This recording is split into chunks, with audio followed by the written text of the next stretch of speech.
નમસ્કાર ખેડૂત મિત્રો, ઓનલી વરસાદ ઓફિશિયલ યુટ્યુબ ચેનલમાં તમારું સ્વાગત છે. મિત્રો, ઘણા દિવસોથી ખેડૂતો વરસાદની રાહ જોઈ રહ્યા હતા, પણ તેમની આતુરતાનો અંત આવી ગયો છે.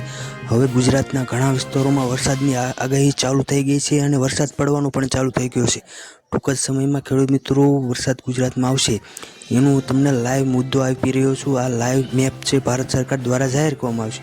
ગુજરાતથી નીચે સમુદ્રમાં એક ભારે અને મોટું વાદળ તમને જોવા મળશે, જે ટૂંક જ સમયમાં ગુજરાત તરફ વળશે અને તેને આવતા પવન, તેની સાથે પવન અને ભારે વરસાદ આવવાની શક્યતા છે. મિત્રો, હાલ તો ગુજરાતમાં ઘણા વિસ્તારોમાં વરસાદ ચાલુ થઈ ગયો છે અને અમુક વિસ્તારોમાં વરસાદ નથી પડ્યો, જેના લીધે ગુજરાતમાં હાલ ઉકળાટ અને ભારે બફારો હોવાની શક્યતા ચાલી રહી છે. પણ ગુજરાતમાં વરસાદ આવશે 100%ની વાત છે, પણ આગામી દિવસોમાં 3 અથવા 4 દિવસમાં જો તે વાદળું, જે આ વાદળું છે, પોતાનો વેગ ન બદલે તો ગુજરાતમાં ભારે વરસાદ આવશે. આ જો મિત્રો, ગુજરાતની નીચે દક્ષિણમાં ભારે વાદળું જોવા મળી રહ્યું છે. ગુજરાત કરતાં પણ મોટું વાદળું જોવા મળી રહ્યું છે, જે ટૂંક જ સમયમાં ગુજરાત તરફ વળી શકે છે. આ મિત્રો, જો તે ગુજરાત તરફ વળશે તો ગુજરાતમાં ભારે પવન સાથે વરસાદ આવવાની ભારે શક્યતા છે. મિત્રો, વૈજ્ઞાનિકો અને જે વરસાદની આગાહી આપનાર છે તેના દ્વારા જાહેર કરવામાં આવ્યું છે કે આગલા 3 અથવા 4 દિવસમાં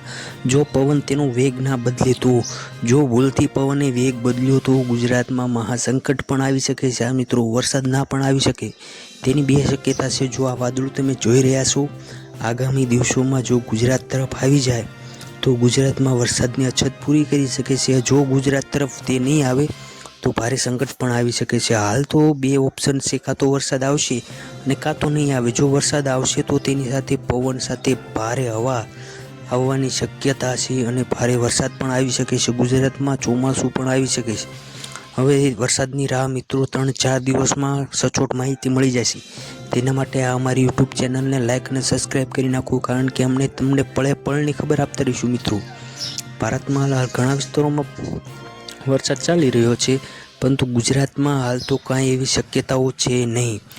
અને આ ખેડૂત મિત્રોને નમ્ર અપીલ છે કે અમારી આ યુટ્યુબ ચેનલને લાઇક અને સબસ્ક્રાઈબ કરવા નમ્ર વિનંતી છે. મિત્રો, નમ્ર વિનંતી છે આ, કારણ કે અમે ભારત સરકાર દ્વારા જે લાઈવ મેપ અમુક વિસ્તારમાં આપવામાં આવ્યા છે તે આ મેપ છે, જેનાથી અમે તમને લાઈવ માહિતી આપશું, સાચી અને સચોટ.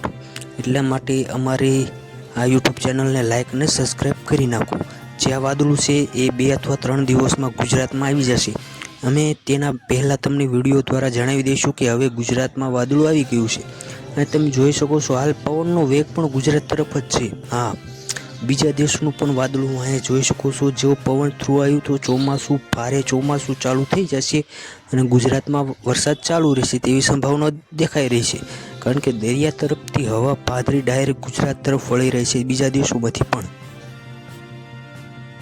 ખેડૂત મિત્રો, જે વરસાદ છે એ 4 અથવા 5 દિવસની અંદર ગુજરાતમાં પહોંચી જશે. આ લાઈવ મેપ દ્વારા તમને સાચી અને સચોટ માહિતી અમે આપતા રહીશું. તેના માટે અમારી યુટ્યુબ ચેનલ સાથે જોડાઈ જાઓ.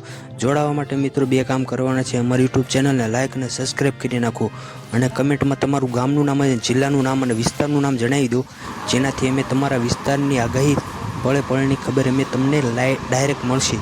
એટલે કે તમને વરસાદની આગાહી તમને ડાયરેક્ટ દેવામાં આવશે. એટલે કમેન્ટ કરવાનું ભૂલતા નહીં. Thank you. વિડીયો જોવા માટે તમારો આભાર. વરસાદ આગામી દિવસોમાં આવી જશે. ગુજરાતમાં ભારે સંકટ પણ છે, વરસાદ આવે પણ અને ના પણ આવે. ભારતમાં પણ એવો કોઈ ખાસ વરસાદ તો હાલ સુધી જોવા મળ્યો નથી. મિત્રો, તેના માટે ખેડૂતો સાવધાન રહેજો. આ વર્ષ મોડું પણ થઈ શકે છે એવી શક્યતા અનુમાન લગાવવામાં આવી રહ્યું છે, કારણ કે દર વર્ષ કરતાં આ વર્ષે વરસાદ થોડોક મોડો રહેવામાં આવશે. મિત્રો, એવું કહેવામાં આવી રહ્યું છે, પરંતુ હાલ તો જે વરસાદ છે તે સ્તંભી ગયો છે, ચોમાસું રોકાઈ ગયું છે. મિત્રો, તેના માટે ખાસ કરીને ધ્યાન રાખવાનું છે કે જે પાક તમારે નિષ્ફળ ગયો છે ત્યારબાદ વરસાદ ના આવે ત્યાં સુધી કોઈ બીજો પાક કરવો નહીં, જેનાથી તમારે નુકસાની ના આવે. અને અમારી યુટ્યુબ ચેનલ લાઈક કરો, સબસ્ક્રાઈબ કરો. ખેડૂતો અમારી સાથે જોડાઓ અને કમેન્ટમાં તમારા ગામનું નામ જણાવી દેજો, જેથી અમને તમારા વિસ્તારની આગાહી ડાયરેક્ટ તમને આપી દઈશું. ધન્યવાદ.